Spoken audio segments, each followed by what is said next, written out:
The multidimensional security challenges bedeviling the country have called for the need to adopt mechanisms and strategies like the non-kinetic approach of curbing insecurity.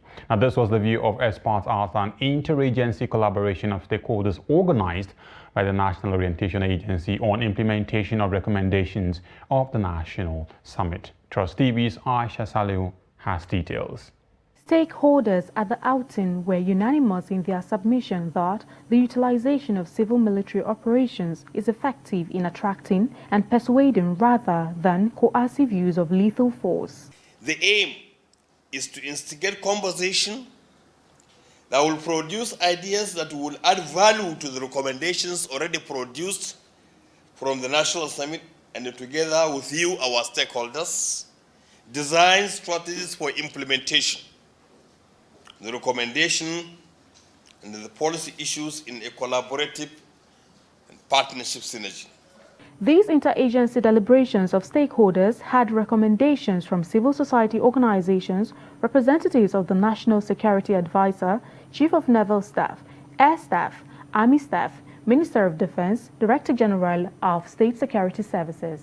Others were Defense Staff, the Inspector General of Police and other development partners who all harped on the effectiveness and need for collaborative efforts of security agencies and members of the public through non-kinetic response. To bring us in line with how we can address our national security issue without having to fight or never to have to shoot a bullet. In his keynote address, the Chief of Defense Staff here represented highlighted the core contributions of the non-kinetic roles of the armed forces through civil-military operations.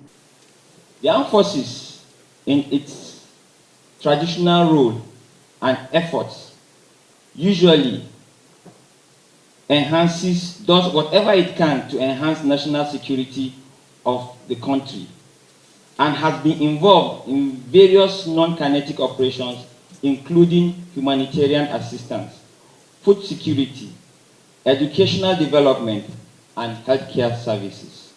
However, there are calls on elimination and discouragement of threat motivators that makes the society prone to insecurity challenges. We are not mindful of the fact that proliferation of small arms and light weapons are all over the place that are being used by these criminal elements. The collapse of the local government system is also a factor that we must reckon with.